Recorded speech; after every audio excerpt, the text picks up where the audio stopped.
comunicação, espiritualidade e gente. Rádio Vagalume.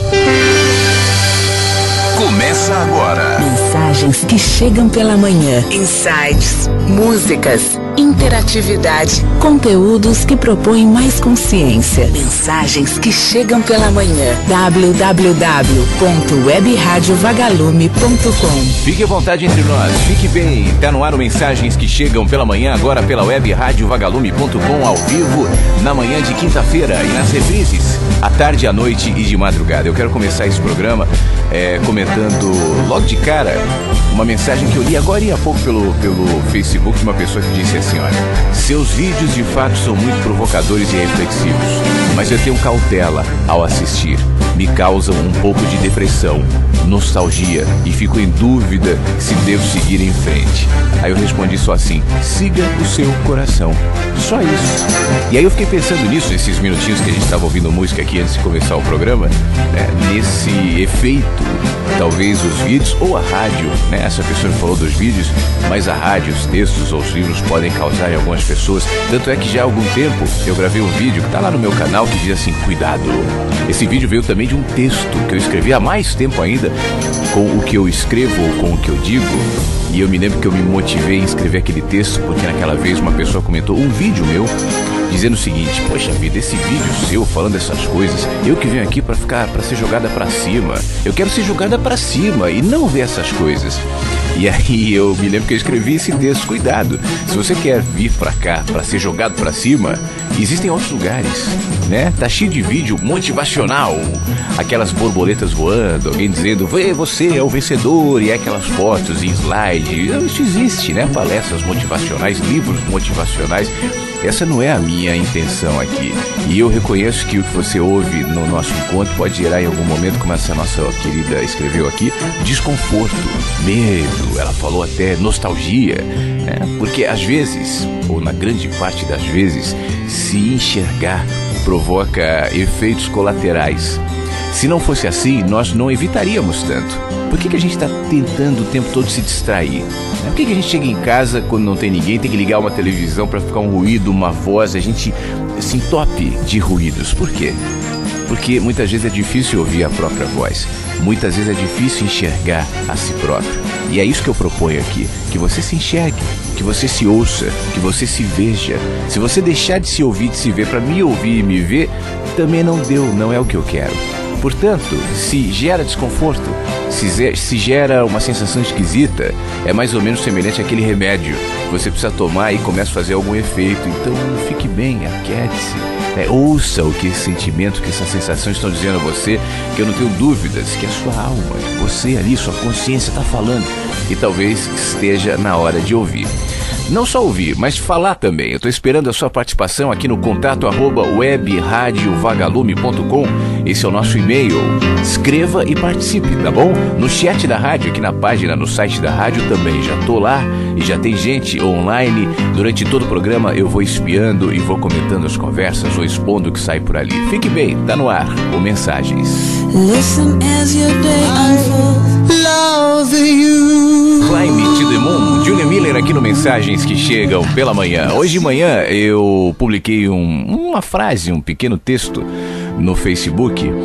E eu sei que quando eu publico esse tipo de frase, esse tipo de comentário assim, gera alguma inquietude. Aliás, eu comecei o nosso encontro hoje falando sobre uma mensagem que eu recebi de alguém dizendo: olha, os seus vídeos são provocadores, mas eu sinto um desconforto e tal.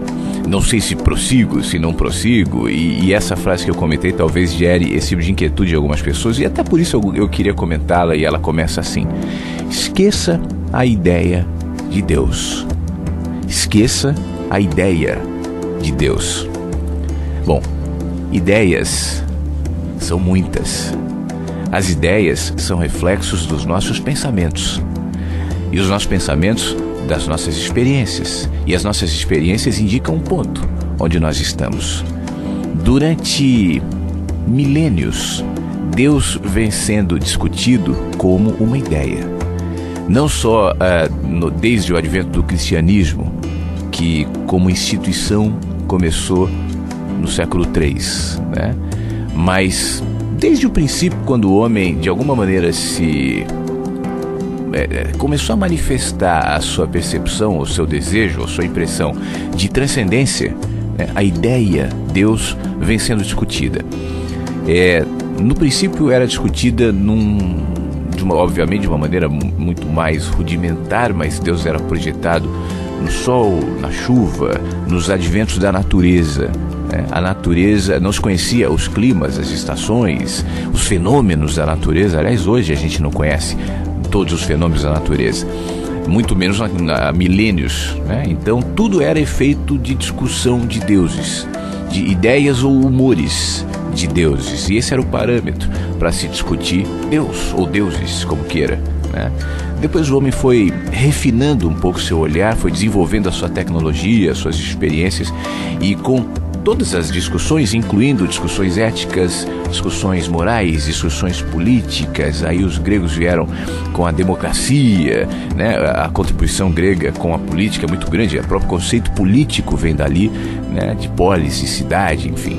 Isso foi se desenvolvendo, as linguagens matemáticas, científicas, e com isso o nosso conceito de Deus. No entanto, quando a gente olha para onde nós estamos hoje, 2016, eu não sei você, mas eu tenho essa sensação de que essa ideia, essa discussão não evoluiu. Há consenso, mais ou menos, em grupos fechados. Então, entre os católicos, há mais ou menos um consenso do que é Deus. Eu digo mais ou menos porque é muito fácil você ver dois católicos se opondo em relação à ideia de Deus. Você não sabe, eu sei. Entre protestantes, a mesma coisa, mais ainda, né? As ramificações dentro do protestantismo, incluindo o pentecostalismo ou o neopentecostalismo ou os tradicionais, enfim, você vai vendo uma série de ramificações e divergências entre a ideia de Deus. Dentro dos protestantes, por exemplo, um protestante mais tradicional, um presbiteriano, um batista, um metodista, né, vê Deus de um jeito, mesmo entre eles há diferenças. Agora, compare a ideia de Deus de um metodista e a ideia de Deus de um cara da igreja do Valdomiro Santiago, né? Muda, são ideias. A filosofia também, de alguma maneira, discute um pouco mais abstratamente, mas fala sobre a ideia de Deus. Afinal de contas, que tipo de conceito é esse? Nas filosofias orientais não se trata tanto desse assunto. Quando se pensa nessa ideia, elas projetam em uma direção mais subjetiva, mais abstrata. Deus é energia, Deus é o todo, Deus, né? E sempre que a gente tenta discutir essa ideia, a gente pode cair em alguns aspectos. Um deles é o fundamentalismo. Isso é feito pelos muçulmanos, isso é feito muito também pelos cristãos, isso é feito muito até pelos judeus, enfim. E as religiões, de alguma maneira, estimulam a isso se você for se fixar nos conceitos doutrinários, nas letras, nas cartilhas, nos manuais, nas ideias fixas do que é Deus. Ou se você for pensar na filosofia, Deus já entra de outra maneira, né? Talvez não tanto no conceito, no nome, mas em ideias. Então, eu comecei esse texto voltando então a ele. Esqueça a ideia de Deus. Eu acho que a gente já entendeu que a ideia de Deus nos remete a divergências, porque a ideia de Deus não é a ideia de Deus. A ideia de Deus é a minha ideia. E a minha ideia se opõe à sua, porque a minha ideia é a ideia da minha vida, dos meus valores, da minha história, do que eu penso, enfim. E eu projeto isso nesse símbolo. Então é melhor que a gente esqueça a ideia de Deus. Não se preocupe com essa construção. Aí o meu texto continua dizendo o seguinte, propondo: ao invés de você se preocupar com a ideia de Deus, seja Deus. Quando eu digo seja Deus, eu não estou com um sentimento de onipotência, de ufanismo, você é Deus. Imagina essa porcariazinha aqui, que morre um pouco todo dia, que tem uma série de limites sensoriais, limites de percepção, limites mentais. Imagina, o universo estaria ralado se eu fosse Deus. Eu não sou, eu sou um humano, mas um humano que é fragmento de Deus. Os peixes morreriam, não haveria vida no planeta se o oceano fosse uma gota. O oceano é aquela coisa enorme, linda, né? impenetrável pelos nossos conceitos. A gente não sabe o que há lá dentro na totalidade, é um outro mundo. No entanto, a gota não deixa de ser parte do oceano. A gota não é o oceano. Ai do mundo se todos os oceanos se reduzissem a pequenas gotas. No entanto, isso não desqualifica as gotas como parte do oceano. Portanto, eu volto. Seja Deus. Você gota, seja oceano. Amando. E essa é a melhor maneira que a gente tem. Muito melhor do que ficar discutindo ideias. As ideias são divergentes, as ideias mudam, as ideias não são as mesmas, as ideias provocam conflitos. Então, ame. Do fundo do seu coração, como você sabe. Não há cartilhas para isso. E as oportunidades para que você seja amor se colocam no seu caminho todos os dias. Nas pequenas coisas. Ser amor não é fundar uma ONG. Não é sair todos os dias de madrugada para dar sopão aos mendigos. Se isso estiver no seu coração, maravilha, né? Será bom. Mas não necessariamente. Amor se constrói no silêncio do cotidiano invisível. Não é nas grandes demonstrações. Eu não consigo identificar necessariamente uma postura de amor em alguém que está fazendo grandes coisas. Muitos outros sentimentos podem me movimentar em direção às grandes coisas, ainda que sejam grandes coisas bonitas. Mas isso vai gerar reconhecimento, isso vai gerar aplausos, isso vai alimentar o meu ego. Portanto, nem toda caridade é fruto de amor. Nem toda entrega.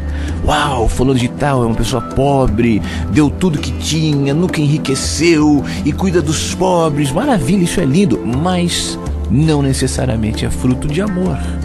Amor se faz nas pequenas coisas, no cotidiano, no dia a dia, e às vezes nem eu, melhor assim.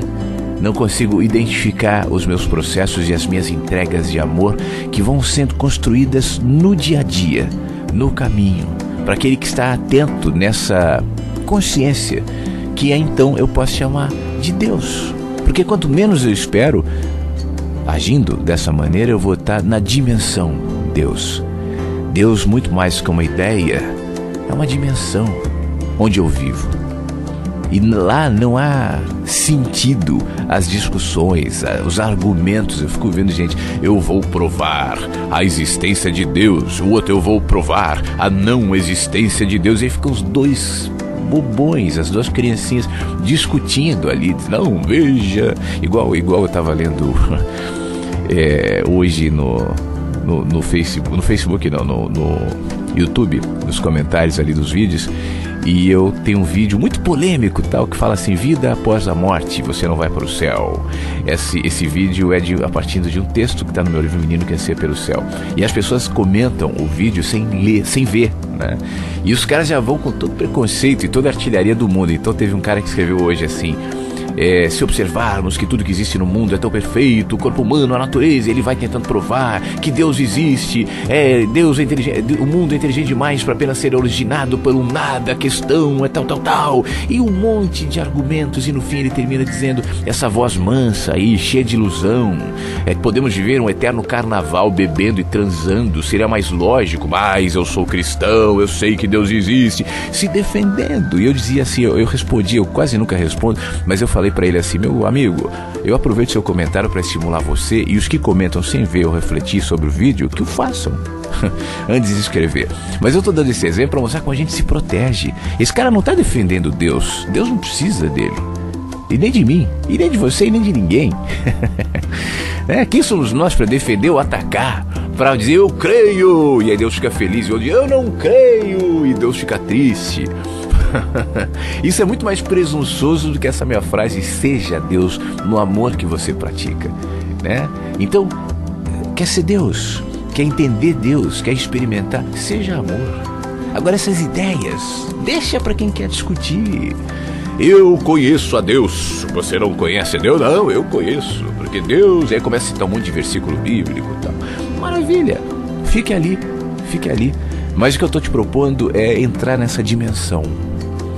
E, como diz um vídeo que eu gravei do meu amigo Caio, no determinado trecho diz assim: quem provou e viu desistiu de querer explicar, né? Você pode chamar por outros nomes, você pode entender por outras perspectivas, você pode ver por outras frestas. Talvez a fresta onde você veja não se chame Deus, tem outro nome ou não tenha nome nenhum. Tem muitas frestas lindas, tem a fresta do pensamento, da reflexão, da religião, quando é genuína, da ciência, da filosofia, da literatura, da poesia, da arte, da contemplação, da amizade, da entrega, da benevolência, da caridade e tantas outras frestas, pequenas frestas. Portanto, volto a te propor, esqueça a ideia de Deus. Não se preocupe com essa construção. Simplesmente seja Deus, amando do fundo do seu coração, de verdade, com paciência e sobriedade. E quando menos esperar, estará na dimensão Deus, nele, pleno, pois experimentou o amor. E isso lhe bastará. São as pessoas que estão neste momento online conversando ali no chat da rádio. Aqui no site tem um chat, é só você colocar o seu nome e se conectar a essas pessoas. Eu também estou lá e durante o programa eu, inclusive daqui a pouco, vou ler o que as pessoas estão falando, comentando e trazer aqui para o ar, para o nosso encontro no Mensagens que Chegam pela Manhã. Daqui a pouco tem texto do livro Menino que Anseia pelo Céu. Web Rádio Vagalume, Mensagens que Chegam pela Manhã. A gente estava agora há pouco falando sobre a história da ideia, né, de Deus, que é uma ideia milenar, e ela vai se colocando de várias maneiras. A gente a projeta de muitas formas, em muitas discussões, em muitos formatos. E enquanto essa música do Nenhum de Nós estava tocando, eu estava dando uma olhada aqui no Facebook e lendo alguns comentários em relação a um texto que eu publiquei ontem ou anteontem, não me lembro, deixa eu ver aqui. Esses dias, que fala sobre... E agora eu me perdi aqui, mas é que fala sobre justamente a coisa da gratidão, né? Que foi uma resposta que houve aqui no programa sobre a quem eu devo agradecer, se eu devo agradecer a Deus ou a mim. E aí eu disse assim, se em você há o olhar de gratidão, né? Se isso é o que te preenche, então não se inquiete, não importa. Gratidão não é algo que você devota a alguém. Gratidão é uma dimensão, e manter-se nela já é suficiente. E aí eu estava dando uma lida aqui em alguns comentários de pessoas assim dizendo: mas o meu Criador, eu sou grato ao meu Criador, porque antes do meu relacionamento com Deus eu não tinha relacionamento, e hoje eu tenho, e hoje é minha gratidão, e lá. Aí um outro comenta: é verdade, porque Deus é isso, Deus dá mais sentido a gratidão, eu tenho que ser grato a Deus e não só gratidão. Aí eu estava pensando assim, poxa, essas pessoas não percebem, né? E é engraçado como a gente tem essa resistência. Hoje que eu estou dizendo na boa, assim, não estou querendo criticar a religião de ninguém, não é nada disso. Não estou dizendo aqui, e também, entenda isso, acho que é importante frisar isso. Eu não estou criticando aqui a existência, ou contestando a existência ou não existência de Deus. É muito interessante como as pessoas sempre levam para esse lado, né? O meu Criador, você está, eu prefiro ficar com o meu Criador, tal. É a tua ideia, meu querido. Eu não tô, porque pense comigo. A imagem que você faz de Deus, enquanto discutida, enquanto defendida, enquanto argumentada, enquanto comprovada, enquanto recuada de visões diferentes, enquanto amedrontada, é uma ideia. O que mais me chama a atenção é como nós nos perdemos tanto na nossa cultura, que mesmo gente sóbria, lúcida, sincera, e eu não estou me referindo só a pessoas, aos beatos das igrejas, né? Estou falando de gente sincera, de gente lúcida, de gente inteligente, claro, né? Mas a gente está tão entupido de um conceito que nos afasta da possibilidade de experimentar Deus. Você entende, não? Essa coisa de você está atacando o Criador, porque o Criador... Eu estou defendendo uma ideia. É uma ideia. Porque quando as pessoas dizem assim, porque eu sou grato ao Criador. Bom, como assim? Né? O que quer dizer ser grato ao Criador? Não, porque eu acordo e eu falo bom dia, Criador, eu sou grato. É isso, não. Eu posso falar bom dia, Criador, e sou grato e não ser. Eu posso falar, não, porque eu faço o sinal da cruz, ou porque porque há em mim uma alegria e eu digo, oh Deus. Bom, eu posso ter uma alegria e falar, oh prédio, e aí? Ou eu posso falar, oh Deus, e não ter essa alegria. Então, você entende o que eu estou querendo dizer? A gente fica discutindo ideias aqui. Você está questionando o Criador. Quem sou eu? Para questionar Deus. Eu sou um micróbio junto contigo. Somos dois micróbios discutindo e dizendo não, porque Deus, e o outro não, porque não Deus. E a gente fica nessa ideia. Você entende? O que eu estou querendo dizer aqui, o que eu estou querendo fazer com que você perceba, é que enquanto a gente ficar com esse verniz, porque isso é um verniz, é um impermeabilizante, a gente não vai conseguir penetrar nas profundezas, não da ideia, mas da dimensão. O que eu estou te propondo aqui é Deus. Eu não estou te tentando demover disso e te tornar, como as pessoas às vezes me acusam, um anticristo. Isso é defesa. E tanto a coisa é fruto do medo que as pessoas ficam se defendendo, né? Seu anticristo, seu herege, seu isso, seu aquilo. E aí vão lá escrever para se defender. Não, porque... Vem cá, você não percebe que você está intoxicado de uma cultura que é fruto de muita desavença, de muita guerra, de muito desentendimento, de muita loucura, de muito ódio, de muito sectarismo, de muito preconceito.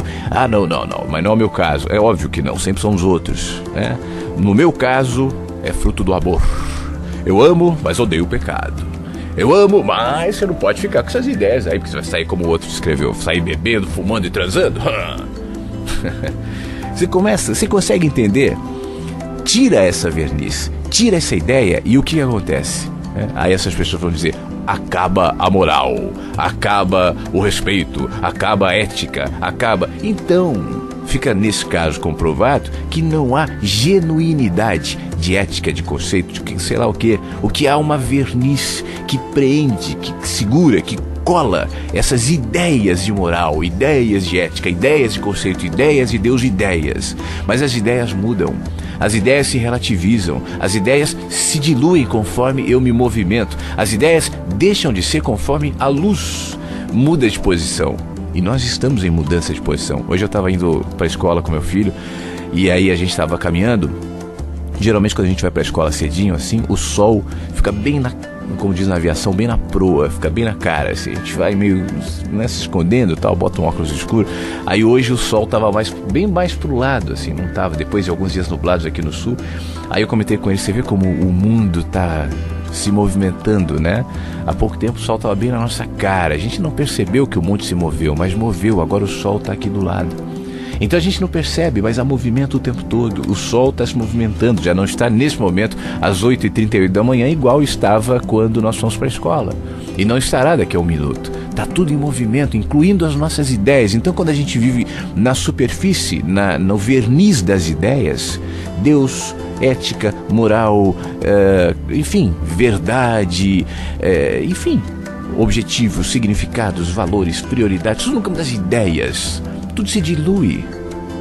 Dá pra entender? E aí quando alguém questiona isso, é o herege, é o não sei o que, está falando contra o Criador, mas nada me demoverá da ideia do Criador, porque eu tenho uma relação com Deus. A Bíblia diz...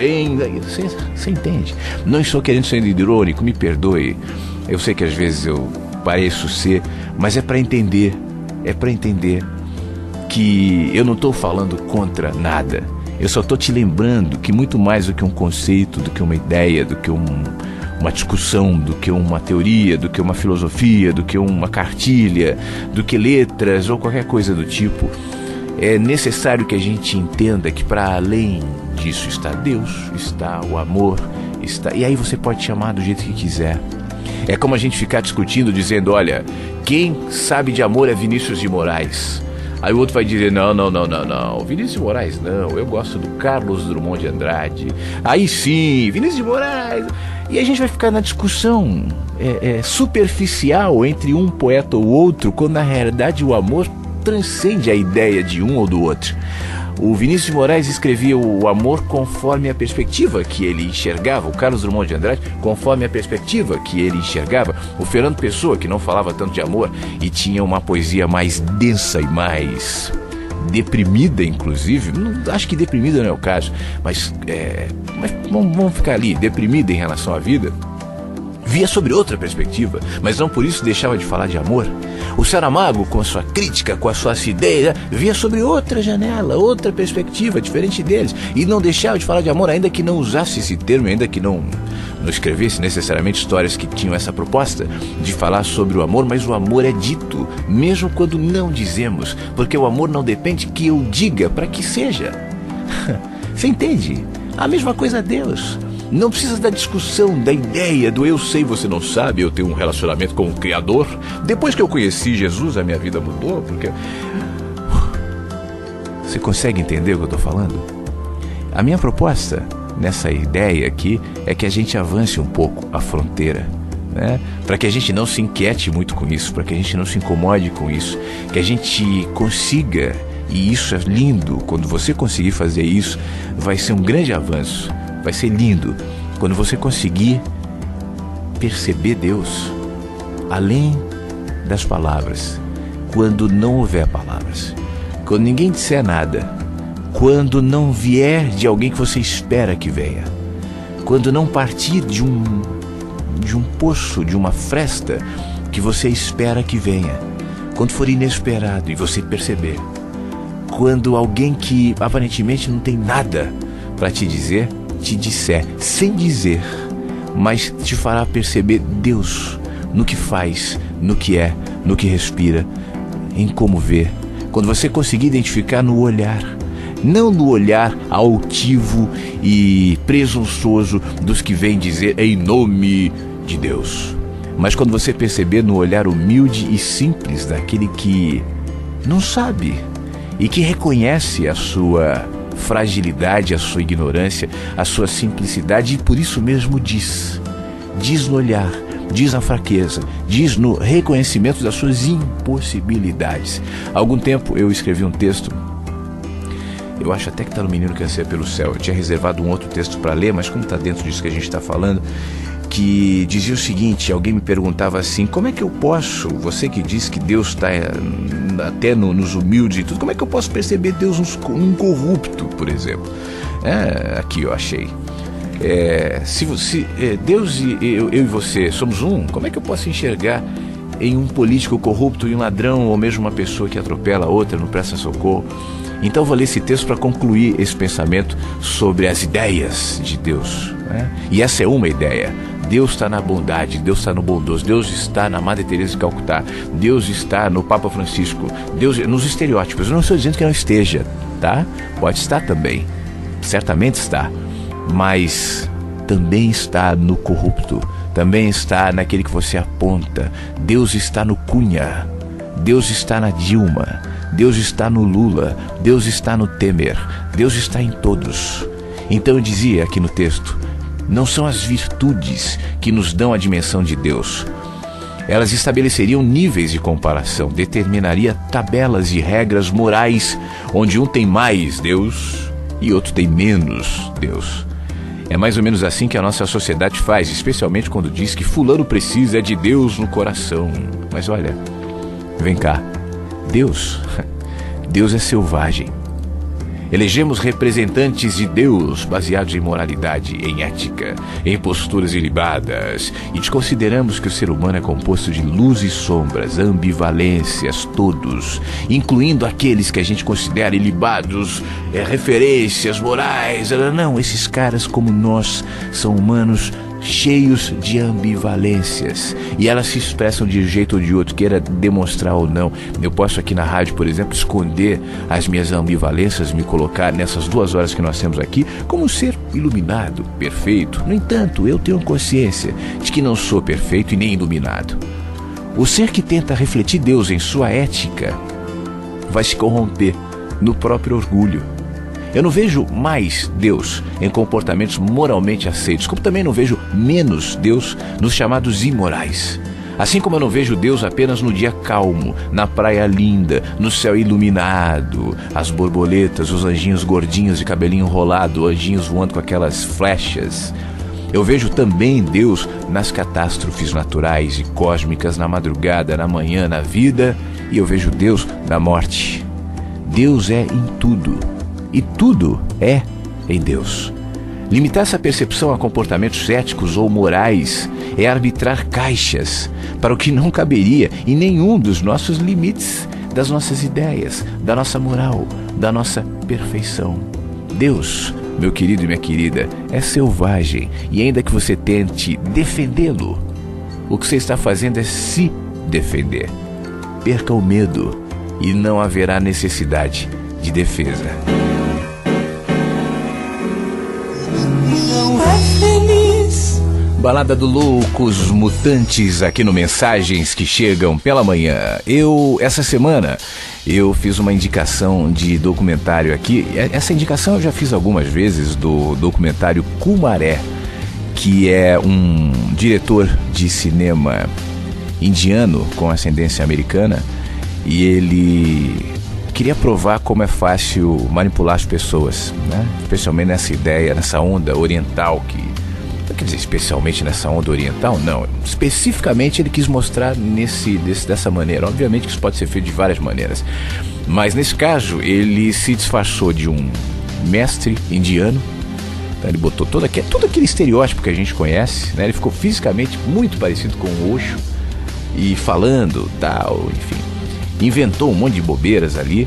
E as pessoas simplesmente aderiram com muita facilidade àquele líder de seita que se transformou no Kumaré.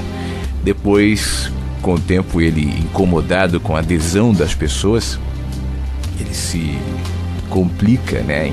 Como é que eu vou contar agora que isso aqui era um projeto, era um teste, era um documentário, e que eu não sou Kumaré? E é muito legal, assim, o desfecho, eu não vou te contar, porque depois você vai ver, mas o desfecho é bastante interessante. Eu vi no Netflix, não sei se é lá que está ainda, eu preciso ver se está no Netflix ainda, depois eu te conto, depois dá uma pesquisada.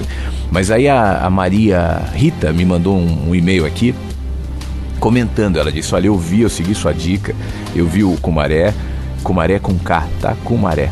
E ela comenta, eu fiquei chocada com a fraqueza da mente das pessoas que acreditavam que estavam diante de Deus. É muito triste, porque todos nós até hoje estamos nesse caminho, alienado e buscando respostas prontas e iluminadas, etc. e tal. Obrigado pela atenção, tal.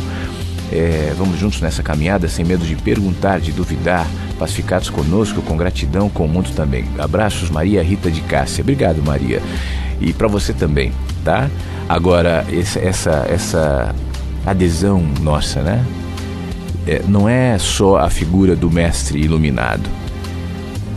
Qualquer um que se coloca numa condição de superioridade, de iluminação, de olhar, né, de percepção, olhar abrangente, de ideais, de ética, de moral, enfim, vai consequentemente ter seguidores, seja na dimensão religiosa, como acontece na maioria das vezes, mas também muitas vezes na dimensão política. A história está repleta, né, de políticos assim, de líderes, de reis, das pessoas que se colocam acima do bem e do mal e que recebem a adesão, né? Porque nós estamos configurados para que seja assim. Então você entende o seguinte, agora há pouco eu estava falando sobre essa nossa configuração distorcida que faz com que a gente se debata dentro da verniz, dentro da superfície, da ideia de Deus. Ninguém tem coragem de meter a cabeça no fundo do oceano e experimentar Deus nas profundezas de si mesmo. É lá que você vê Deus, nas profundezas de si mesmo. Agora, para isso você tem que ter coragem. Tirar a cabeça de fora da água, onde os debates acontecem, e mergulhar. E aí você vai entender na superfície, na profundidade, ou melhor, o que de fato acontece. Então, enquanto a gente não faz isso, né, a nossa tendência é sempre essa, de nos movimentarmos em direção dos ideais, dos símbolos. A gente discute em nome da ideia do símbolo, Deus, eu estou relativizando aqui o símbolo, o código DEUS, né? Mas isso se projeta da mesma maneira aos símbolos humanos quando a gente se coloca como tal. Então você não vai dizer o meu mestre, o meu pastor, o meu padre, o meu líder político é Deus. Claro que não. Se eu perguntar, o seu padre, o seu mestre já tem defeitos? Você vai dizer, claro, tem muitos. Quais? Você não vai ter coragem de olhar. Você não vai ter coragem de destrinchar, a não ser que sejam defeitos virtuosos, como aqueles que dizem: o meu defeito é falar a verdade, o meu defeito é ser sincero, e aí vai, meu defeito é me entregar ao trabalho, né? Com os defeitos que a gente assume por aí, tentando elevá-los à condição de virtude. Quando você reconhece aquilo que eu dizia agora há pouco, que todos nós somos seres ambivalentes, que todos nós somos seres relativos, que há dentro da gente luzes e sombras, e que isso não é uma condição moral, e que isso não é mal, e que isso não é algo para ser vencido necessariamente ou superado, e que nós não estamos aqui para isso. Quando a gente modificar o nosso referencial, a nossa ideia de santidade, de perfeição, e incluir no nosso conceito de perfeição a imperfeição de sermos humanos, de sermos relativos, e entendemos isso não necessariamente como uma imperfeição ou como uma falha, mas como uma condição da nossa natureza. Então você se pacificará consigo mesmo, e em paz consigo mesmo não haverá necessidade de projetar num referencial que se coloca acima disso, como um emblema, como um totem, como uma projeção do que eu deverei ser. Então eu serei como o mestre fulano, eu serei como o político fulano, eu serei como o ideal aqui, que se coloca na posição de santo. Por isso que a gente precisa dos santos, né? Os santos não são somente os santos canonizados pelo Vaticano, não são apenas esses também que eu estou me referindo, mas santos, quantos aqui a gente, por exemplo, quem pode discutir o Chico Xavier? Quem pode discutir a Madre Teresa de Calcutá? Os santos modernos nossos são santos. Quando Chico Xavier, Madre Teresa de Calcutá, São Paulo, Santo Antônio, São não sei o quê, todos humanos, como eu, como você, com lindas coisas para demonstrar e para fazer pela humanidade, ou outras nem tanto, que talvez não foram expostas, nem deveria ser, enfim, mas que lhe configurava como ser humano, como gente, como eu e você. E é isso que é lindo. Enquanto a gente viver nesse ideal de projeção, de distanciamento da realidade, nós seremos fáceis presas a gente que quer nos ludibriar, que quer nos manipular. E então, como fez o Kumaré, por isso eu te indico mais uma vez esse documentário, se coloca numa posição pronta para receber essa qualificação que nasce justamente da nossa carência, da nossa não aceitação em relação a quem somos, dos nossos desejos, né? E a gente se projeta em cima daquela figura que catalisa tudo isso e usa palavras legais e faz coisas legais, mas que manipula. Grande parte hoje de quem se coloca nessa condição tem justamente essa intenção. Tem gente que às vezes acaba sendo levado por isso. Às vezes começa com uma boa intenção, às vezes está a fim de fazer coisas legais para as pessoas, e as pessoas adotando esse processo vão projetar sobre esse coitado ser humano, pode ser até um artista, né? Um cantor, um escritor, enfim, vai projetar sobre esse ser humano todas as suas expectativas e ideais e idealizações, e esse tal ser humano vai, de alguma maneira, se envaidecer com isso, vai lentamente, sutilmente, secretamente aceitando esse púlpito, né? E quando viu, já se tornou refém de um processo e ao mesmo tempo está alimentando esse mesmo processo, e todo mundo adoeceu. Parta desse ponto. Ser santo é ser humano, ser humano é reconhecer os meus limites e não necessariamente julgá-los como um defeito. Com isso, para a gente encerrar aqui, eu não estou dizendo que ao identificar em você algo que precisa ser mudado, que faz parte justamente dessa ambivalência, você deve simplesmente se acomodar nisso. Seria ingenuidade quem me ouve falar e pensa dessa maneira. É claro que não, né? À medida em que percebo os meus dilemas, as minhas questões, as minhas ambivalências, eu vou tentando melhorar. Mas eu sei que outras continuarão. Eu sei que eu não serei perfeito. E eu sei que todo mundo já foi, todos os santos, na realidade, que nós consideramos imperfeitos, já foram diabos para alguém. E todos os diabos já foram santos para alguém. Ninguém é totalmente do bem. E ninguém é totalmente do mal. Quanto mais enxergo de perto, mais complexidade vejo. Na lente ninguém é totalmente do bem nem do mal. Não há santos que resistam ao cotidiano, aos dias quentes, às filas longas, às noites insones ou manhãs de mau humor. Os maus, aqueles que gostamos de apontar e dizer mata, mata, olhando de perto, demonstram traços de humanidade que espantaria a maioria de nós. Muitos são capazes de cuidar dos filhos, do amigo talvez, com dedicação e amor, contrariando nossa impressão simplista e apressada em dizer é bom ou é mal.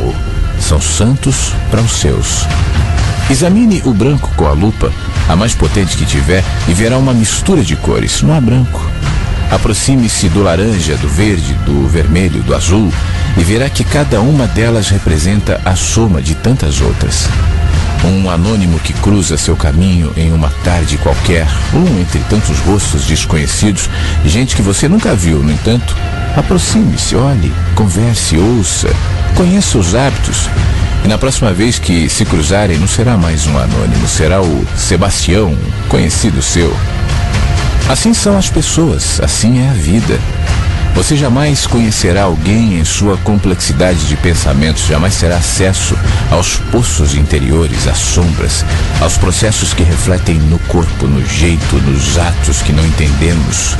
Temos vislumbres, sabemos em parte, porque tudo o que temos são os avessos. O avesso é o lado de fora. É a casca, a superfície onde a vida é apenas reflexo. Aproxime um pouco mais, veja de perto, enxergue os movimentos da vida e se espantará não apenas por conta das inevitáveis descobertas, mas sobretudo por enxergar-se. Sustentamos nossas reputações, alimentamos a imagem que a maioria faz, seja para o bem, seja para o mal, mas nada disso resiste quando os filtros dos olhos caem.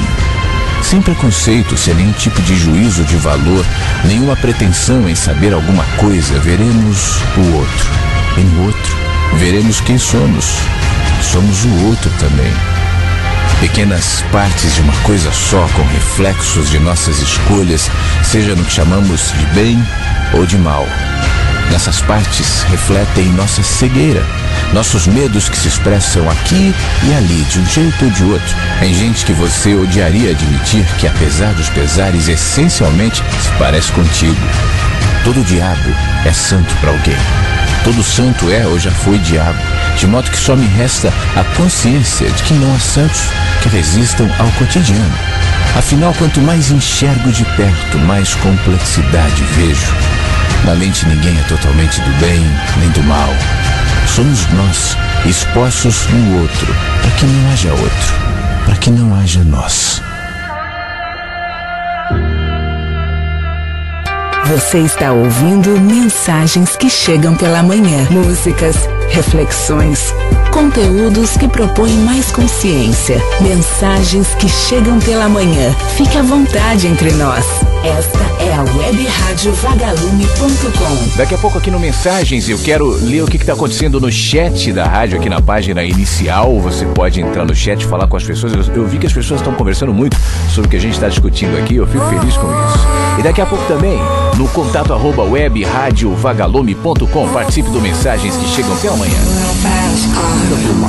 João Bar, Corujinha, aqui no Mensagens que chegam pela manhã. Quero agradecer o e-mail aqui da Sandra de Ceilândia, em Brasília. Ela disse que bom encontrar pessoas que fazem bem a nossa alma. Bom dia, meu amigo. Bom dia para você também, Sandra. Muito obrigado pela sua audiência e pelo seu e-mail também, tá? O Felipe de Aquidauana, em Mato Grosso do Sul, diz, olha, que pena que a programação ao vivo só passa às 8, esse horário eu estou estudando, eu só ouço reprise. Então fica aqui o meu abraço para você, meu querido Felipe, quando você estiver me ouvindo na reprise, tá bom? No horário de verão, isso muda um pouco, né? Na região norte e nordeste, para algumas pessoas, ia ficar mais fácil. Quando o Mensagens começou, era às 7 da manhã que começava, era das 7 às 9. Pessoalmente, é até mais fácil, eu preferiria que fosse nesse horário, mas na configuração aqui das minhas manhãs isso fica inviável. Eu não tenho como entrar no ar antes das 8, então infelizmente não dá. Mas é engraçado que ontem ou anteontem mesmo eu estava pensando nisso, falei assim, se eu conseguisse voltar o Mensagens para 7 da manhã, Não sei se isso seria bom ou não para a maioria, a gente ia conversar sobre isso, mas é só uma ideia. Obrigado, tá bom? A Léo Márcia, também do Mato Grosso do Sul, em Campo Grande, ela escreveu dizendo: olha, é a primeira vez que eu ouço essa rádio, estou encantada. Léo Márcia, fique à vontade entre nós, que bom que você está gostando, que bom que você chegou por aqui e se manifestou, tá bom? O Mensagens acontece de manhã, todos os dias ao vivo, entre 8 e 10 da manhã, e depois tem reprises às 3 da tarde, às 8 da noite e às 3 da manhã. Meia-noite tem horário alternativo aqui do Mensagens que Chegam pela Manhã. Outra coisa, eu estava lendo aqui no chat, né, os comentários aqui, e o meu querido amigo, o Roberto Araújo, ele colocou o link do Cumaré, que eu sugeri agora há pouco. Aí eu copiei o link que o Rogério mandou o Roberto mandou pelo chat e colei na página da rádio no Facebook. Então ficou mais fácil, né? Se você tiver a fim de ver esse documentário, depois que tiver um tempinho, vai ali no facebook.com/web Rádio Vagalume e o link e o documentário estarão lá na página, na linha do tempo, para facilitar você de ouvir, de ver o filme e de fazer as suas próprias reflexões e chegar às suas próprias conclusões. Essa aqui é a ideia, tá? No que a gente tem falado aqui, né, no que eu tenho proposto, não só hoje, mas também, a começar pela abertura do programa, onde, eu não sei se você estava ouvindo aqui, mas eu li um comentário que eu recebi hoje no Facebook de uma mulher que me mandou assim, quer ver? Eu abri o programa falando nisso aqui. Aqui, ó. Ela disse assim: seus vídeos de fato são muito provocadores e reflexivos, mas tenho cautela ao assistir. Me causam um pouco de depressão, nostalgia, fico em dúvida se eu devo seguir em frente.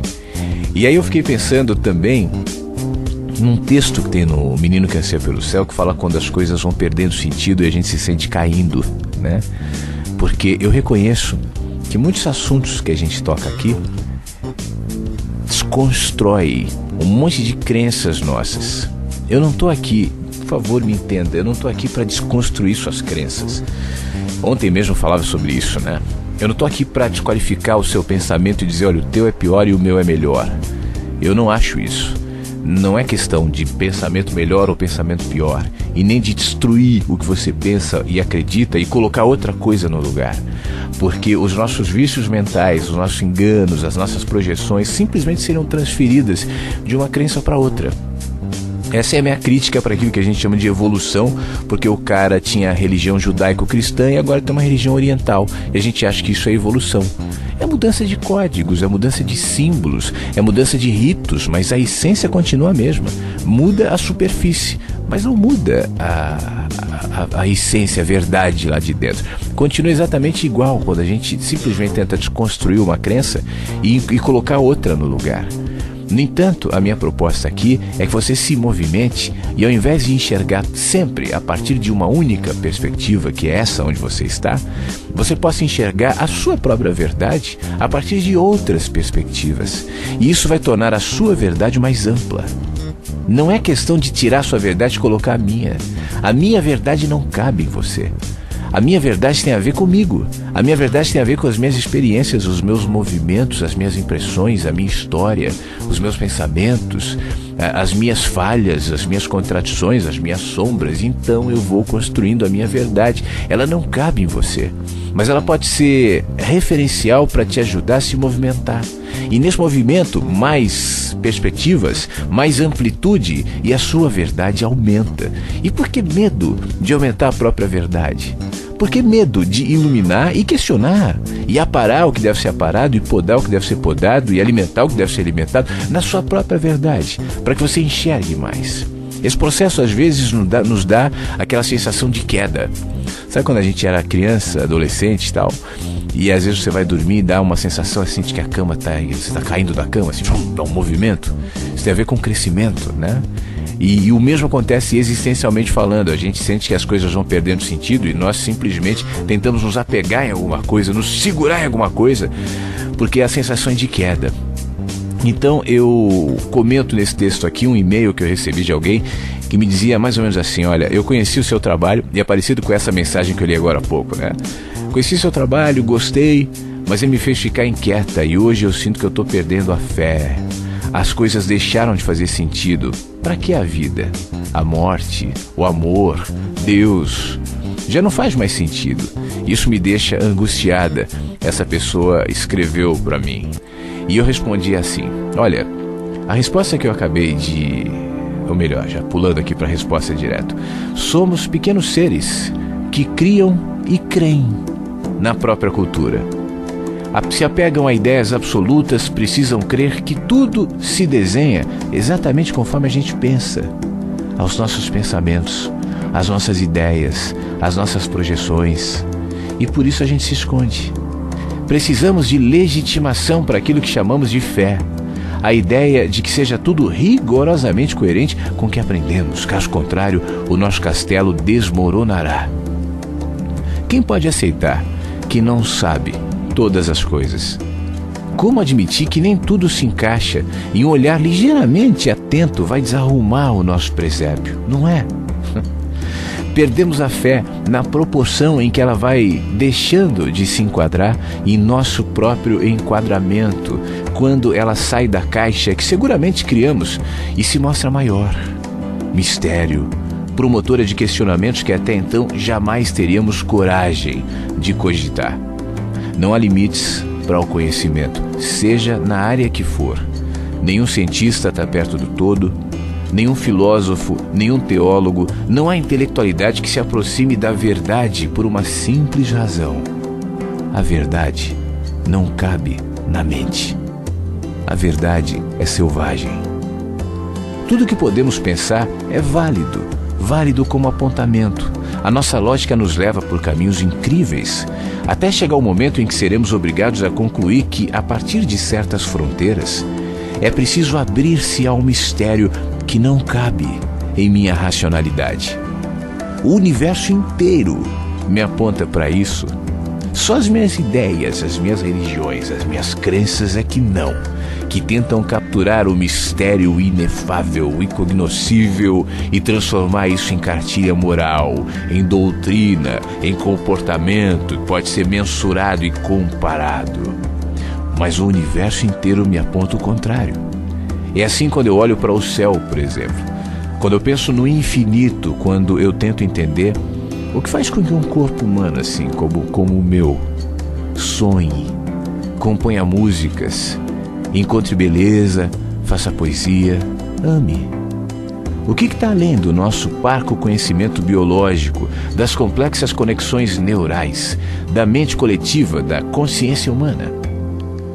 O que nos torna tão ambivalentes, ansiosos pela eternidade, temerosos pela morte, vivendo em busca de um sinal, qualquer coisa, um ET, um anjo, um santo, um Deus, um mestre, sei lá, qualquer coisa que nos indique que não estamos sozinhos.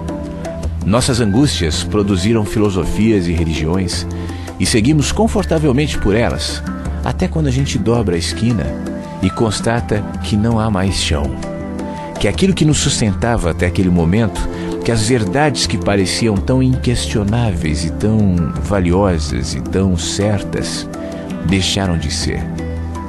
Caímos. Não há onde segurar. Sem ter o que fazer, nenhuma lógica que nos conforte, enquanto a inevitável queda se impõe.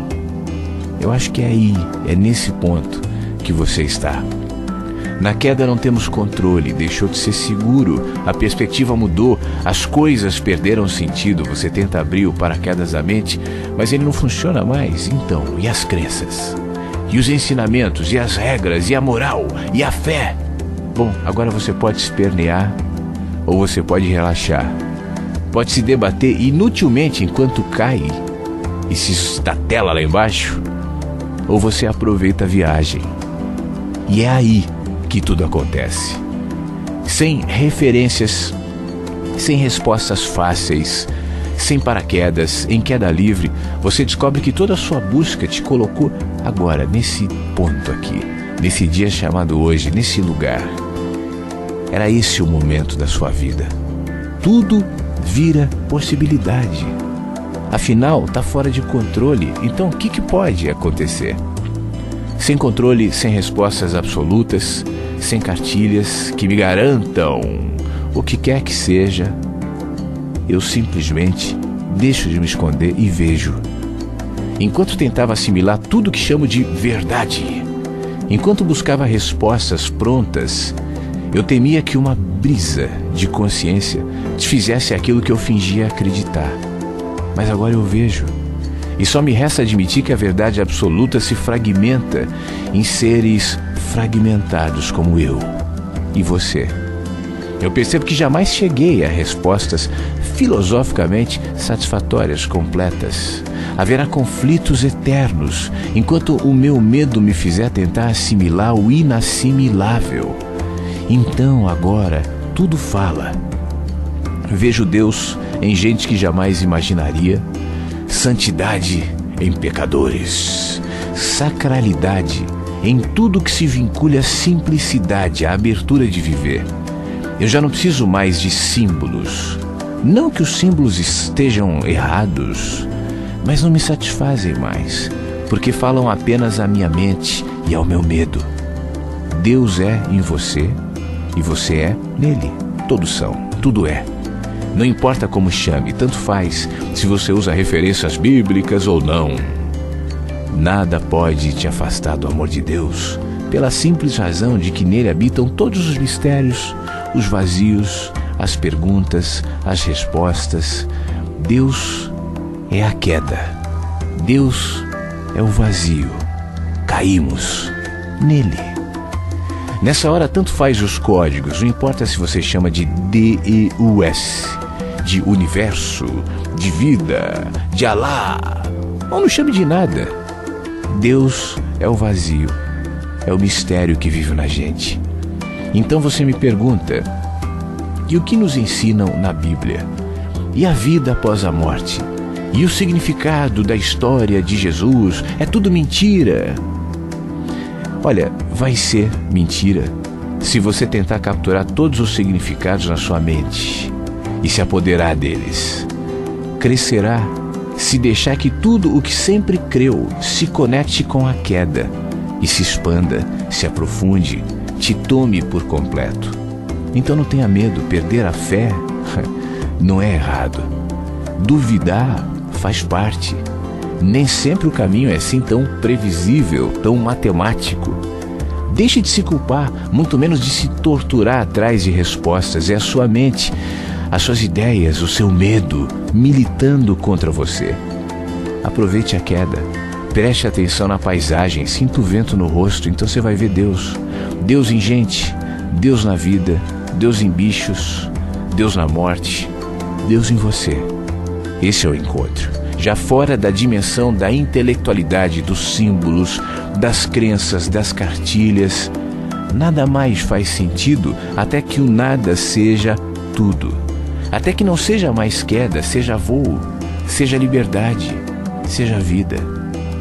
Quando pensamos que Deus morreu, quando pensamos que nós morremos, quando tememos que nada mais seja verdade, então, mortos, estaremos abertos para a vida, para o entendimento que a verdade sempre esteve perto, que não há necessidade de medo. Agora o mistério se estabelece e finalmente me pacifico. Não tema, você está em Deus e sua queda existe nele. Isso é um privilégio e logo você voará.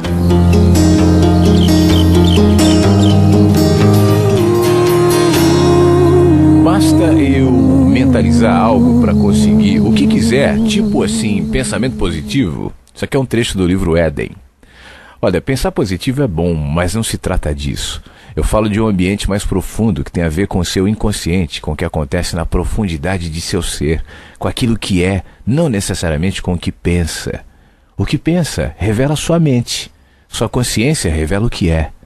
É esse nível que se realiza, é aí nesse nível que se realiza a verdadeira comunicação, de onde vaza o que você de fato é. Muitas vezes um pensamento positivo, um desejo que se transforma em objetivo é somente um jogo da mente, uma tentativa de mascarar uma condição que já se estabeleceu interiormente e que você nem notou. Daqui a pouquinho eu vou voltar aqui pro chat e saber o que está acontecendo no chat aqui na página da rádio. Se você não entrou ainda, é simples, é só colocar o seu nome e conversar com gente boa que está lá nesse momento em que nós estamos ao vivo nessa manhã de quinta-feira. E também no e-mail, escreva para contato@webradiovagalume.com. Participe com seu comentário aqui do nosso Mensagens que Chegam pela Manhã. My name is Luca.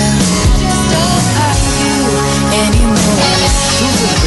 Luca, aqui no Mensagens que Chegam pela Manhã, pela webradiovagalume.com. De manhã ao vivo, entre 8 e 10 da manhã no horário de Brasília. E você ouve a reprise desse programa hoje, às 3 da tarde, às 8 da noite, às 3 da manhã. Meia-noite tem horário alternativo do Mensagens, um dos tantos programas que nós fizemos já em quase 2 anos aqui na webradiovagalume.com. E você pode ouvir também na nossa programação. Fora os horários do Mensagens, você tem a possibilidade de, entre um programa e outro, ouvir muitas músicas e muitos comentários e muitas reflexões, sempre em cada 2 músicas, para que a rádio seja uma companhia que te ajude a pensar, que te faça bem, que torne o seu dia um pouco melhor. Mensagens que chegam pela manhã. Fique à vontade entre nós. webradiovagalume.com. As mensagens não param de chegar. Deixa eu dar uma olhada no que está acontecendo aqui no chat da rádio, na nossa página inicial. E deixa eu abrir a página aqui.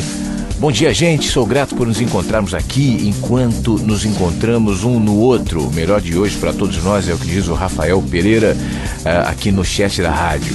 A Carla Saqueto diz assim: eu não acredito em Deus, nem em divindades. Desculpe, eu não tenho Deus nenhum no meu coração, porque o amor ocupa todo o espaço nele. Acredito em algo muito maior que ainda e talvez eu nunca saberei explicar. Muito obrigado, Carla. Agora, você sabe que essa coisa de eu pessoalmente, pra mim não quer dizer muita coisa, né? Quem diz eu creio em Deus, assim como também não quer dizer eu não creio em Deus.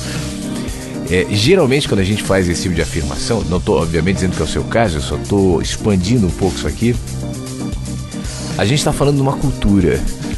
Eu creio nessa cultura que se chama Deus, eu não creio nessa cultura que se chama Deus. Não estou dizendo com isso que não haja teístas e ateístas reais, mas grande parte do teísmo e do ateísmo que eu vejo por aí, especialmente nos debates, nas discussões, gira em torno de uma cultura e não de uma realidade, algo que supera e transcende essa própria cultura, porque se estamos falando de algo que não cabe na caixa cultural, esse algo também não está passível de argumentos e debates e contra-debates e coisas do tipo. Vou provar para você que Deus é real, vou provar para você que Deus não é real, e assim segue. Porque muitas vezes eu posso dizer o seguinte: eu não creio em Deus, eu não acredito em Deus, eu não. No entanto, eu não acredito na cultura Deus, mas eu acredito em Deus como forma de outras culturas. E aí pode ser o consumo, e aí pode ser o trabalho, e aí pode ser o cônjuge, e aí pode ser o filho, aí pode ser a mãe, o pai, e aí pode ser a política, e aí vai, né? Pode até a comida. A gente vai elegendo deuses nas nossas vidas de várias maneiras. A gente pode chamar um ou outro aspecto de Deus. Essa cultura que é Deus, a minha religião, por exemplo, a minha cultura religiosa simboliza Deus.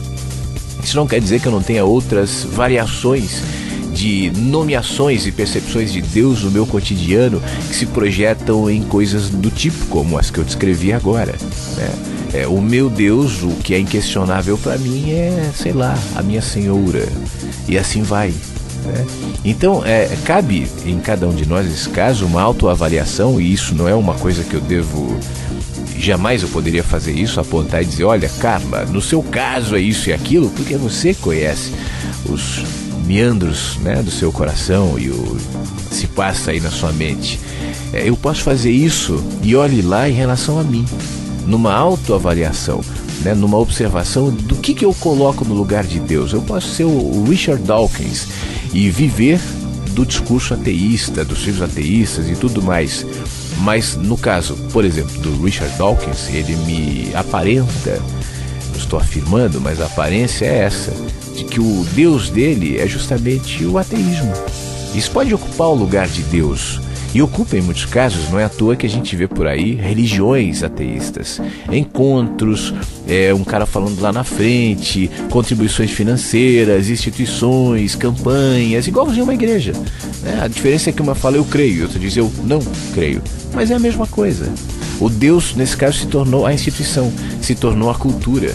E a gente faz isso com muita frequência. Não é só a cultura religiosa que se traveste de Deus, ao ponto de nós apontarmos os representantes da religião, os executivos e empresários da religião, como os diretores, como se fossem representantes de Deus. É o padre, é o pastor, é o mestre, é o guru, é o fulano, é o ciclano. A gente faz isso também no nosso dia a dia e às vezes em dimensões tão lindas como, por exemplo, na família, na amizade, nos relacionamentos, apontando pequenos deuses, às vezes até os filhos, quando são indiscutíveis, quando são inquestionáveis, quando são onipotentes. Isso faz mal para os pais, faz mal para os filhos, quando os pais colocam os filhos na condição de deuses. Essa ideia é uma ideia perigosa. Beijo, Carla. Obrigado pela sua mensagem. Obrigado, Irleide, Portugal. Bom dia, Flávio e Vagalumes. Tenha um dia de paz e cheio de saúde. Muito obrigado, Irleide, para você também que nos ouve em Portugal. Muita gente nos ouve em Portugal e em muitos cantos do mundo. Então, especificamente para quem está fora do Brasil me ouvindo agora, um grande beijo para você. Muito obrigado por esse vínculo com o país, nos ouvindo aqui na webradiovagalume.com. São muitos fusos agora. Até no Japão, a gente tem muita gente que nos ouve. E quando ouve o programa ao vivo no Japão são 24 horas, Então são 9 e pouco da manhã agora no Japão. Da manhã não, da noite, já que no Brasil é de manhã. Então beijo para todo mundo que nos ouve no exterior e no Brasil também. Obrigado, Maxwell. Mandou uma mensagem: estou em Cocalzinho de Goiás. Eu vim bater meu ponto diário. Hoje começamos o dia com muitos desafios e problemas na minha empresa. Mas fé, foco e trabalho. Bom dia para você também, o Maxwell. E eu não quero ser assim palestrante motivacional de autoajuda, porque as coisas vão perdendo o significado, vão virando repetição, bordão, fórmula, mas considere ouvir isso que eu vou te dizer como algo possível. Essas dificuldades aí da sua empresa ou da vida de maneira geral são dificuldades porque num primeiro momento a gente não sabe muito bem como lidar com elas, Aparentemente as possibilidades, os caminhos são reduzidos, Então exatamente por isso eu me movimento e tento enxergar outros caminhos, outras possibilidades. E todo movimento gera expansão, todo movimento. Eu posso, diante de uma dificuldade, seja ela qual for, me esconder, me encolher e não me movimentar. Ou eu posso, diante de um obstáculo, falar: olha, isso aqui está tapando o sol, está tapando o horizonte, eu não consigo ver com esse poste, com esse muro na minha frente, então eu vou um pouco mais para o lado, eu vou andar, eu vou me movimentar, e nesse movimento a perspectiva se amplia. Então considere a possibilidade de que nas dificuldades, incluindo essas da sua empresa, você tem a chance de se movimentar e, ao fazer isso, ver mais. E é isso que nós queremos no fim das contas, Como eu dizia agora há pouco, não se trata de trocar de verdades, de substituir os conceitos, de deixar um caminho para passar a seguir outro especificamente. Trata-se da gente se expandir, da gente incluir nos nossos pensamentos, incluindo os nossos problemas, a maneira como a gente lida com a vida, perspectivas maiores, outras que ainda não tínhamos pensado, lugares que não tínhamos visitado, dimensões que ainda não tínhamos refletido, e deixar que tudo isso nos ilumine como as frestas desse ambiente escuro que eu tanto descrevo. Os quartos que nós vivemos escuros, com frestas, com janelas que vão se abrindo, e à medida que uma fresta abre, um pouquinho mais de luz entra, então eu abro ela um pouco mais, e à medida que eu vejo que a fresta ajuda com que a luz entre, não porque ela tenha feito nada, só porque ela saiu da frente, então eu abro outras e outras e outras, e com mais luz eu enxergo melhor. Enxergando melhor eu sei onde é que está a porta, aí eu posso sair, eu posso me expor diretamente ao sol, posso caminhar no jardim, posso mexer nas árvores, posso me banhar no rio, porque agora eu não preciso mais ficar preso, só porque eu vi. Nada aconteceu, a realidade de dentro e de fora são exatamente as mesmas. Fora continua escuro, continua aquele quarto, dentro ou melhor, e fora continua todo o jardim, toda a paisagem, todo o sol, todos os rios, todos os pássaros, a fauna e a flora, mas eu vi. Então se eu vi, eu posso aproveitar, eu posso desfrutar. O grande problema antes não é que as coisas não estavam lá, O problema antes é só que eu não via. E eu não via por N razões, entre elas o meu medo, entre elas a minha inconsciência, o meu receio, a minha reticência de admitir que aquilo que eu via no quarto fechado não dizia tudo sobre a vida. Quando eu entendo isso e deixo que a luz entre, então eu perco o medo, então eu vejo mais, então eu me movimento. A Nina tá vibrando ali no nosso chat dizendo: eu adoro Legião. E a gente ouviu Legião aqui no Mensagens que Chegam pela Manhã. Aliás, no chat também eu tava vendo o comentário da Carla agora, que falou sobre aquela coisa de creio ou não creio em Deus e tal. E ela disse assim: olha, eu não acredito no Deus que me apresentaram na cultura. Isso que eu tava dizendo aqui, né? Eu não sou assim ateísta, eu não caibo nessa caixa. Eu aprendi a questionar esse Deus contigo, Flávio. A minha crença é a mesma do bicho do alface. Legal, Carla. Quando ela diz isso, ela está se referindo a alguns comentários que eu faço sobre as verdades do bicho do alface. A gente acha que o bicho do alface é insignificante e eu não acho. Eu acho que o bicho do alface diz muitas coisas, porque tudo diz.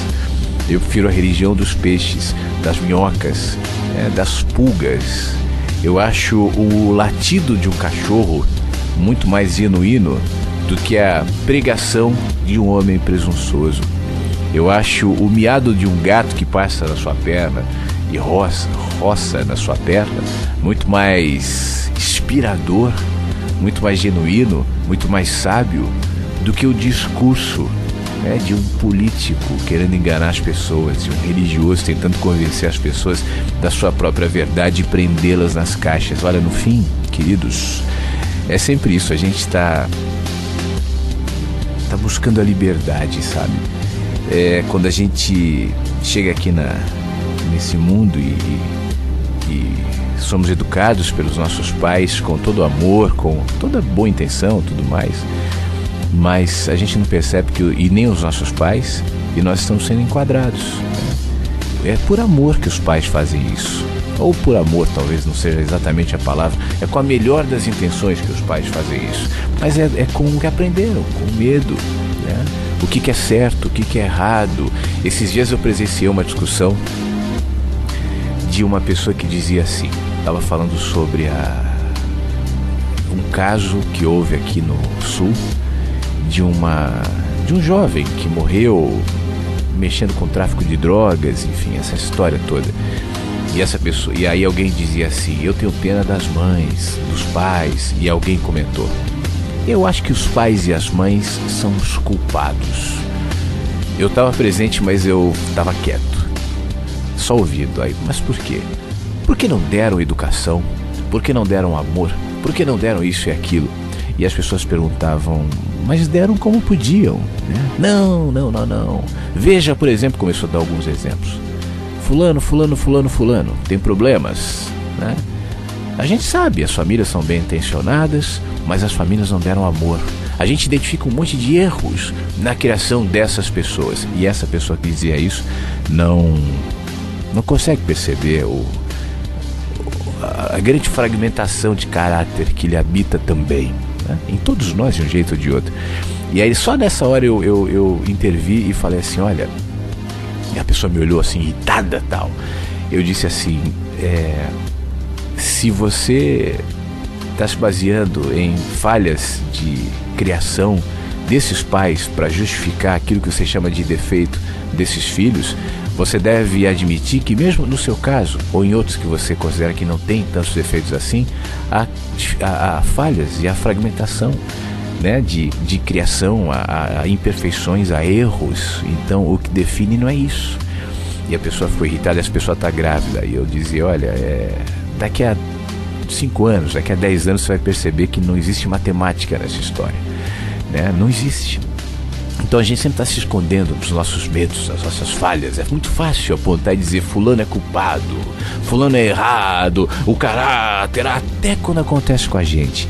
Eu sei de um caso de uma família muito religiosa, muito até preconceituosa nos seus julgamentos, cheia de ideias, de conceitos, de regras estabelecidas e tal. Num determinado momento houve uma tragédia nessa família. Não vem ao caso descrever aqui, mas que ia justamente ao encontro dessas ideias e dessas crenças, né? E essa tragédia desmobilizava todas as certezas, ou grande parte das certezas que essas pessoas tinham. E obviamente que com a dor que a tragédia gerou, obviamente que isso é levado em consideração, mas além dela havia também a dor de ver agora as certezas sendo confrontadas por um fato. E exatamente por isso aquelas pessoas foram obrigadas a revisar algumas certezas e adaptá-las àquele fato, para que então o fato não sufocasse as certezas que antes eram o ar e o orgulho daquelas pessoas. E a vida sempre está fazendo isso com a gente, sempre.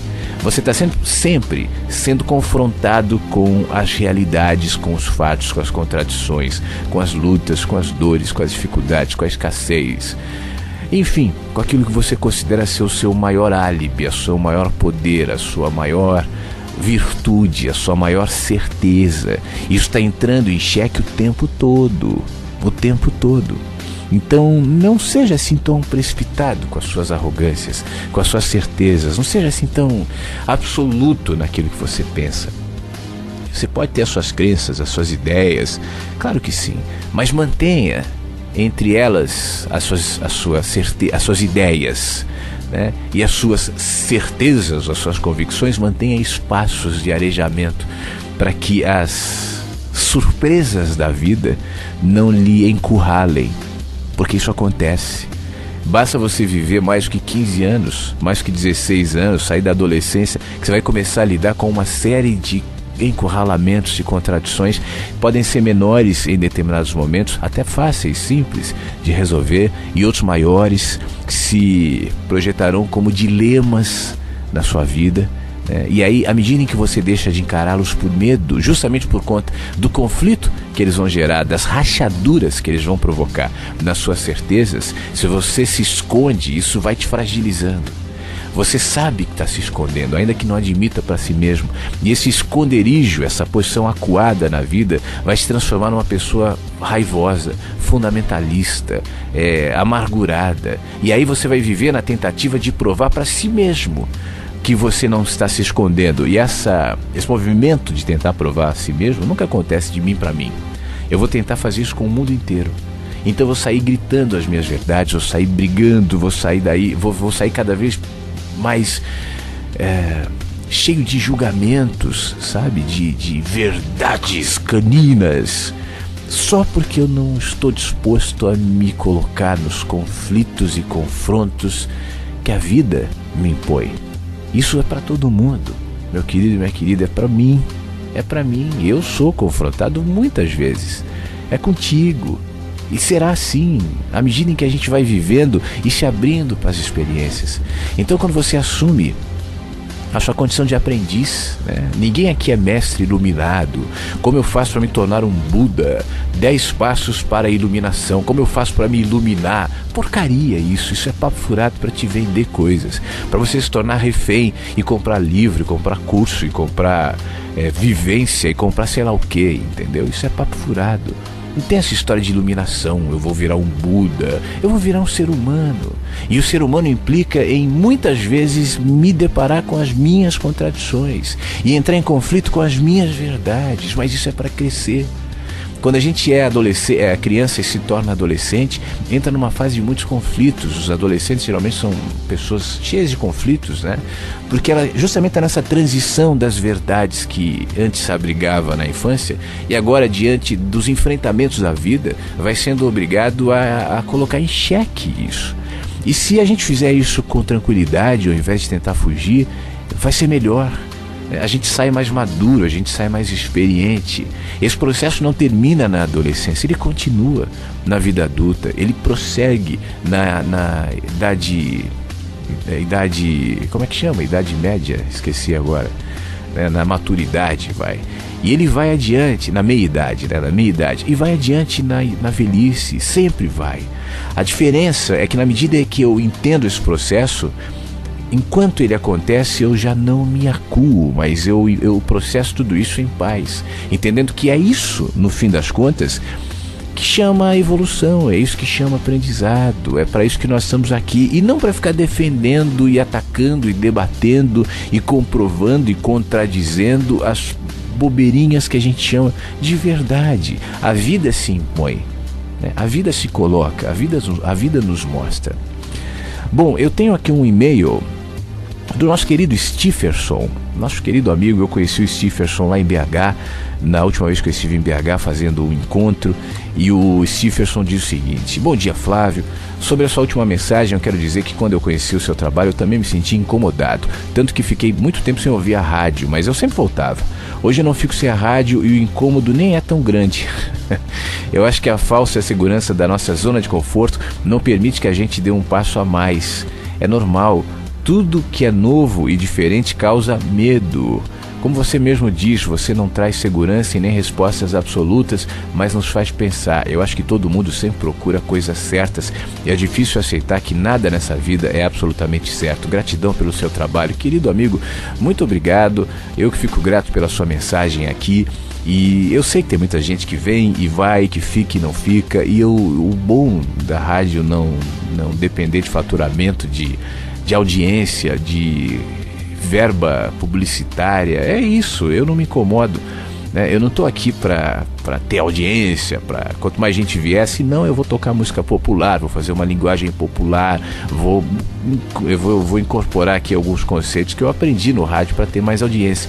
Mas não é essa a ideia, né? Eu estou aqui como um amigo, a rádio também, e amigos são assim, né? Às vezes amigos ficam sem se falar durante muito tempo, e quando voltam a se falar, se entendem. O amigo não quer o outro como posse. É muito chato um amigo que quer se apossar da gente, ou um relacionamento qualquer. Amigos deixam os outros livres, o amor é assim. E quem me ouve, claro, eu sei que eu não precisaria dizer isso, né? É óbvio, né? Mas é bom deixar claro, sinta-se à vontade. Eu não estou aqui para te trazer para mim, para que você entenda as minhas verdades e seja um discípulo, seguidor. Eu estou aqui para te ajudar a te devolver para você, por uma razão muito simples. Eu acho que a gente é tão desalojado da gente na vida, nós somos despejados de nós mesmos o tempo todo sem perceber. De um jeito ou de outro, há tantos processos sutis, outros nem tanto, tentando nos cooptar para ideias, para instituições, para movimentos, para crenças, para mobilizações, para massas que de alguma maneira vão outorgando poder a gente que se dedica a esse tipo de manipulação. Isso vai nos deslocando da gente, a tal ponto que quando nós somos confrontados com as nossas verdades, com os nossos caminhos, a gente sente medo. Eu vejo as pessoas mais ou menos assim, seres incríveis, os seres humanos são incríveis, os seres humanos têm potenciais que não conhecem, não mesmo. Os seres humanos têm sensibilidades lindas, intuições maravilhosas, estão dispostos numa vida que fala. Temos um cérebro capaz de capturar informações de todos os tempos, culturas, filosofias, pensamentos que estão no ar. Somos capazes de amar, de fazer coisas lindas, de escrever poesias, enfim. E a gente se encurrala nas necessidades artificiais que os nossos sistemas nos impõem. Então, muito mais do que ser humano, eu sou um profissional. Muito mais do que um homem, eu sou um trabalhador, eu sou um religioso, eu sou um dos tantos rótulos que de alguma maneira a gente aceita que coloquem na gente. E então a gente acorda. Então a gente desperta de um sono. E aí a gente sente medo por ver onde estamos e perceber que esse lugar que pensávamos estar, não estávamos. Que aquela dimensão que pensávamos existir era só a criação do nosso medo. E aí lidar com isso nem sempre é fácil. É a queda que eu falei no meio do programa. Mas na queda a gente tem a opção de se esborrachar ou de voar. E é isso que eu quero que você que me ouve entenda. A ideia aqui é que você voe, que você tenha asas e não fique preso em nenhuma jaula. Você não precisa de jaulas, você não precisa de donos, você não precisa de líderes, você não precisa ter medo. Não importa quem é você e nem o que você pensa. Tem coisas lindas aí dentro. E é só você quem tem a possibilidade de perceber isso e de colocar isso para fora e projetar como sabe, como pode no mundo onde vive, no mundo que é você. Um beijo, fique bem e até amanhã.